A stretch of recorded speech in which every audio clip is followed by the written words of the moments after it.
Subscribe now and press the bell icon. Never miss an update.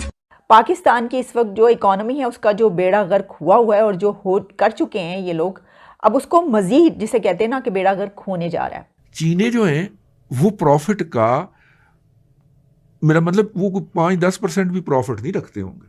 क्यों? यहाँ पे हमारे पास अच्छा ले जाते हैं वापस, सारा ले जाते होंगे ना। ऐसे ही है, उन्होंने कमाई के लिए फैक्ट्री लगाई है, उन्होंने कोई हमारी लेबर को, जाहिर है हमें सिर्फ लेबर की जो मजदूरी होती है, ठीक है, वो मिलती है वहां। इसराइल के प्रेसिडेंट टर्की के विजिट पर हैं।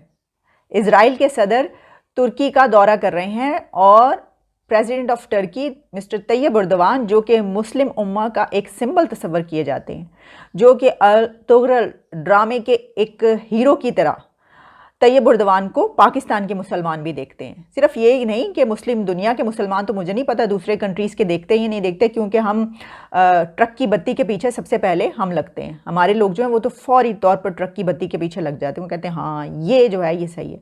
तो उसी तरीके से हमने देखा कि हमारे वज़ीर आज़म ने पूरे मुल्क के लोगों को ट्रक की बत्ती के पीछे कैसा लगाया और अर्तुगरल जो ड्रामा था उसको दिखा दिखा के जो है उसके इश्क में मुब्तला कर दिया, और तैयब एर्दोगान के जो हैं वो तो नारे लगते रहे। लेकिन अब क्या कहेगी ये मुस्लिम उम्मा कि तैयब एर्दोगान किसको वेलकम कर रहे हैं और किसको होस्ट कर रहे हैं? इज़राइल के प्रेसिडेंट को। तो हमारे जो ताल्लुक़ है इज़राइल के से वो तो ये है कि हम तो कहते हैं कि नहीं, उनसे तो कभी ताल्लुक़ हो ही नहीं सकता। लेकिन अब तैयब एर्दोगान को हीरो समझने वाले क्या कहेंगे? क्या वो ये कहेंगे कि देखें अब हम ये हमारे हीरो नहीं रहे क्योंकि इन्होंने इसराइल को होस्ट कर रहे हैं, ये वहाँ के प्रेसिडेंट आए हुए हैं। इससे पहले हमने देखा कि यूएई, और फिर हमने देखा कि ऐसे सब के सब अपने ट्रेड, अपने मफादात और अपने बेनिफिट्स के लिए जिससे भी मिलना चाहते हैं, उसका इस चीज़ से ताल्लुक़ ही नहीं होता कि उसका मज़हब क्या है, उसका फ़िरका क्या है और वो क्या कर रहा है दुनिया में, वो किसी पे बम गिरा रहा है या नहीं गिरा रहा। हर कोई अपना कंट्री देखता है और कहता है कि मुझे मेरे कंट्री को ये चाहिए। तो यही वजह है कि टर्की के प्रेसिडेंट तैयब एर्दोगान इज़राइल के प्रेसिडेंट को इस वक्त होस्ट कर रहे हैं टर्की में। कि प्राइम मिनिस्टर इमरान खान ने अर्तुगरल ड्रामे को पसंद किया बहुत। तैयब एर्दोगान को वो एक बहुत हीरो करार देते हैं, बड़ी उनकी तारीफ़ें करते हैं, और उन्होंने कहा कि ये वाला ड्रामा देखें, ख़ुद भी देखा, पूरी कौम को भी दिखाया है। लेकिन अगर तैयब एर्दोगान का हीरो अर्तुगरल है तो वो एक यहूदी इसराइल के एक सदर को कैसे वेलकम कर सकता है? वज़ीर आज़म इमरान खान इस वाक़े पर कोई रोशनी डालना पसंद करेंगे? नहीं, क्योंकि वो इस वक्त उलझे हुए हैं। अभी खैर वो अगर ना भी उलझे हुए हों, उनको सब बहुत अच्छे तरीके से पता है, लेकिन इस वक्त वो इसके ऊपर कुछ नहीं बोलेंगे। एक तो ये अहम खबर कि भाई मुस्लिम उम्मा जो है वो अब कहाँ जाए, किसका दामन पकड़े, कौन सी रस्सी थामे? तब रस्सी को मजबूती से थामना था, तो वो तो जौन सी रस्सी को मजबूती से थामना था वो रस्सी पता नहीं कहाँ जा चुकी है। और इसके अलावा एक और ख़बर ये है कि प्राइम मिनिस्टर इमरान खान जब चाइना के दौरे पर गए थे तो उस वक्त उन्होंने वहाँ पर जो एग्रीमेंट्स किए हैं और जिसके मुतालिक वो बार बार ये कहते रहे कि हम बड़ा कुछ करके आए हैं और ये जब सामने आएगा तो आपको पता चलेगा कि हमने कितना काम किया है। तो अब जो मीडिया रिपोर्ट कर रहा है, इंटरनेशनल मीडिया में भी ये चीज़ रिपोर्ट हुई है और बिजनेस रिकॉर्डर में भी ये रिपोर्ट हुआ है कि प्राइम मिनिस्टर इमरान खान ने चाइना से $21 बिलियन का डिमांड की है और चाइना को ये रिक्वेस्ट की है कि पाकिस्तान को $21 बिलियन दिए जाएँ। अब आप जानते हैं कि $10 बिलियन तकरीबन, इतने कम ज़्यादा ऑलरेडी पाकिस्तान जो है पाकिस्तान को दे चुका है, लेकिन उसके रोल ओवर का उन्होंने डिमांड की है और 10 to 11 बिलियन डॉलर्स और भी मांगे हैं कि ये भी हमें चाहिए रिज़र्व के तौर पर। क्यों चाहिए वो आप बहुत अच्छे तरीके से जानते हैं और हम भी जानते हैं।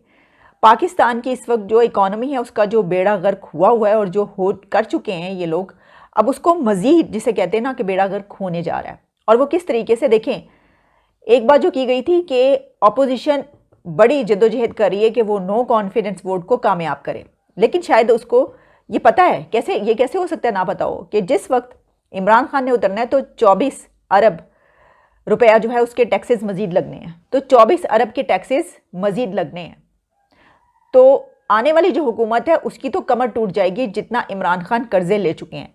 अब ये जो $21 बिलियन कहे जा रहे हैं और IMF पे हम पहले ही मौजूद हैं उसके प्लान में, और इससे पहले सऊदी अरब जो है हमारे लिए $3 बिलियन, फिर $3 बिलियन, ये वाली जो सारी हम जानते हैं हमारी मदद करता रहा है। तो इतने कर्जे वापस कहाँ से किए जाएंगे? देखिए सवाल ये है कि इमरान खान ये ले तो रहे हैं, लेकिन इतने कर्जे वो वापस कैसे करेंगे इमरान खान? और दूसरी बात कि वापस तो पाकिस्तान की आवाम को करने हैं। इमरान खान कितना अर्सा रहेंगे? मतलब ये कि अभी तो उनके तो अभी उतरने के हालात नज़र आ रहे हैं और वो तो निकल जाएंगे, मतलब ये कि कोई मसला ही नहीं है। उनकी तो सारी ख़ानदान बाहर है, बीवी बच्चे बाहर है और पूरे अहलो अयाल बाहर, बिजनेस जो है वहाँ पे उनके बड़े बड़े, उनके कौन से बच्चे वहाँ पे रोते फिर रहे हैं, बिलियनियर्स हैं, वहाँ के अमीर तरीन लोगों में शुमार होते हैं। ये वाला जो घर है ये भी उनकी वाइफ ने उनको गिफ्ट किया है, जो इतने बड़े एक पूरी पहाड़ी पे वो रह रहे हैं, जो उनका लेविश लाइफस्टाइल है, वो किस तरीके से, तो निकल जाएंगे वो तो ये कौन करेगा? ये पाकिस्तान की आवाम पूरे करेगी। अब इस किस्म की, हम तो लगता है कि एक घुमन घेरी में हम गुम चुके हैं, हम तो लगता है घुमन घेरी में घिर चुके हैं और उस घुमन घेरी से हम निकल नहीं पा रहे हैं। और कैसे निकलेंगे? क्योंकि ये सारा पैसा हमें वापस करना होगा। अच्छा फ़र्ज़ कीजिए हम ये कहें कि हम वापस नहीं कर रहे, नहीं वो तो अपने ही है ना, चाइना क्या है भाई, अपने भाई है, वो इस तरह थोड़ी मांगेगा। तो वो क्या करेगा भला? वो बिल्कुल इसी तरीके से करेगा कि फिर आपकी फ़ॉरेन पॉलिसी आपकी नहीं रहेगी, फिर आपकी फ़ॉरेन पॉलिसी चाइना की फ़ॉरेन पॉलिसी होगी, फिर आपके एसेट्स चाइना के एसेट्स हो जाएंगे, फिर आपकी ज़मीन चाइना की ज़मीन होगी, आपका मुल्क चाइना का मुल्क होगा।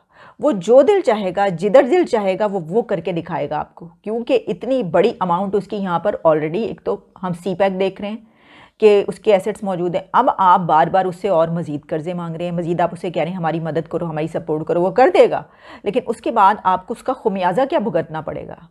इसी तरह आप देखें ना, चाइनीज़ क्या कर रहे हैं, वो जो आपको कह रहे हैं कि हम आपके यहाँ वो क्या होता है यार, वो सेंसर जिनसे चलते हैं यार, जिनसे गाड़ियों के सेंसर वगैरह में क्या चीज़ें लगती हैं, उसके लिए ख़ास टेक्नोलॉजी बोली जाती है। अच्छा, माइक्रोचिप होंगे। माइक्रोचिप्स बनाने की लेबॉर्ट्री या फैक्ट्री जो है वो पाकिस्तान में लगाना चाहता है, तो क्या आपकी और मेरी मोहब्बत में लगाना चाहता है? और नहीं भाईजान, चाइना पे मुस्तकबिल में लगने लगी हैं पाबंदियाँ, तो बराह रास्त एक्सपोर्ट नहीं कर सकेगा, तो फिर वो मेड इन पाकिस्तान कह के एक्सपोर्ट करेगा, तो इसलिए वो लगाना चाह रहा है यहाँ पर। ठीक है, मैंने आपको वो बताया ही था कि हमारे एक दोस्त हैं, उनका चाइना की एक बहुत बड़ी स्टील कंपनी के साथ जॉइंट वेंचर हो गया हुआ है। उन्होंने टेक्सटाइल मिल से बंद हो गई, तो फिर वेली पड़ी हुई थी, लेकिन लोकेशन अच्छी थी, लेबर की रसाई उस तक थी, और हॉल पड़े हुए थे, मशीनें उन्होंने निकाल के तोल के बेचती थी, तो हॉल्स के अंदर बिजली की कनेक्टिविटी थी, गैस की कनेक्टिविटी थी, सारा कुछ था। गुफ्तगू बहुत फैल गई है, जरा वापस तो उन्होंने आके तो वहाँ पे वो स्टील मिल के साथ तय कर लिया। वो कह रहे थे हमें किराए पे दे देने का, नहीं जॉइंट वेंचर करा, तो जॉइंट वेंचर किया है। अब सेमी फिनिश्ड गुड्स चाइना से आती, उनकी फैक्ट्री में खुलती हैं, थोड़ा सा उसके अंदर वैल्यू एडिशन होती है 5-10%, 15% की, मुश्किल से, और फिर वो दोबारा मेड इन पाकिस्तान लग के अमेरिका एक्सपोर्ट हो रही है। पाकिस्तान अमेरिका को स्टील की प्रोडक्ट एक्सपोर्ट कर रहा है, और मेरा मतलब है कि वाह को 35-40 अरब रुपए का वॉल्यूम बनता है उसका, और इसीलिए चुप करके एक्सपोर्ट के नंबर बढ़ रहे हैं यार, चुप कर पाकिस्तान के। इस तरह गारमेंट की भी बहुत सारी ऐसी एक्सपोर्ट्स हो रही हैं अमेरिका को मेड इन पाकिस्तान कह के, लेकिन पायन चीने जो हैं वो प्रॉफिट का, मेरा मतलब वो 5-10% भी प्रॉफिट नहीं रखते होंगे। क्यों? यहाँ पे हमारे पास अच्छा ले जाते हैं वापस, सारा ले जाते होंगे ना, ऐसे ही है। उन्होंने कमाई के लिए फैक्ट्री लगाई है, उन्होंने कोई हमारी लेबर को, जाहिर है हमें सिर्फ लेबर की जो मजदूरी होती है, ठीक है, वो मिलती है वहां से।